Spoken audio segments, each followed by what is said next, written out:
इथे ठेवलेला आहे मसाल्याचा डबा, जो स्वयंपाकघरात असतोच. तुम्हाला काय वाटतं समीर सर, याचा वापर करून काय करायचंय? याचा वापर आपण एक पदार्थ करण्यामध्ये काहीतरी. एकदम बरोबर, नाही चूक, एकदम चूक. तुम्हाला मसाल्याच्या पदार्थांचा वापर करून उखाणा घ्यायचा आहे. हा, याला म्हणतात तमालपत्र. याला म्हणतात तमालपत्र. लग्नाच्या आधी अलकाला लिहित होतो मी प्रेमाने पत्र. कधीच मला आठवत नाही.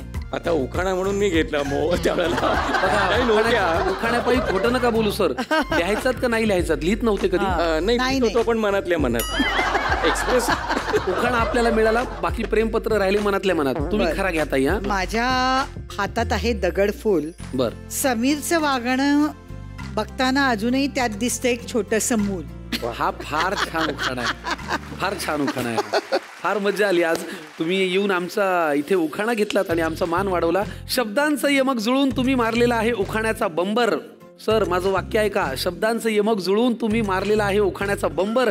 त्यामुळे तुम्हाला मिळतंय बर्वा स्किन थेरपी यांच्याकडनं एक छानसं गिफ्ट हॅम्पर आहे की नाही? छान नैसर्गिक सुरक्षित आणि ग्लॅमरस सौंदर्याचा अनुभव देणाऱ्या विश्वासाचं नाव Barva skin therapy.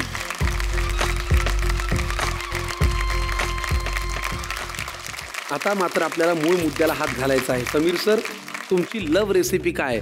Love recipe अशी पाहिजे ज्याची काहीतरी आठवण आहे, जिथे तुमचं भांडण मिटतं, प्रेम फुलतं. मी लव्ह रेसिपी तीच सांगेन की आम्ही ज्या सिनेमाच्या वेळी जायचो आणि मला ते बाजरीचे वडे खूपच आवडले होते. समीरलाही खूप आवडले होते त्या शूटच्या वेळी, म्हणून मी घरी किती करायला. वर्षांपूर्वीची गोष्ट आहे ही तरी 34. बाप रे, 34 वर्षांपूर्वी खाल्लेला पदार्थ यांचं प्रेम अजूनही फुलवतो.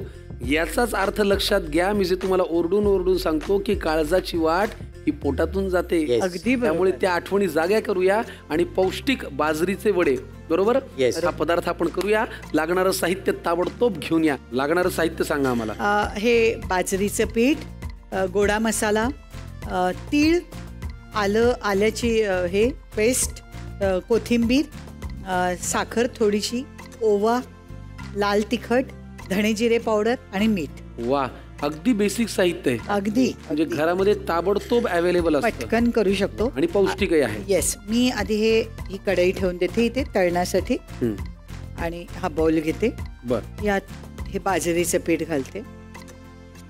घरात एरवी काय तिखट खमंग कसं खायला? नॉर्मल असतं, म्हणजे नॉनव्हेज असलं की जरा झणझणीत.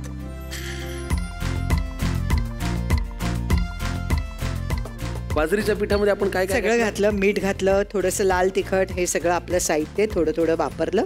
फक्त तीळ आहेत हे नंतर लाटून झाल्यावर त्याच्यावर लावायचं. थोडंसं तेल पण घाल, म्हणजे जरा त्याला बाइंडिंग चांगलं. बघा, बस.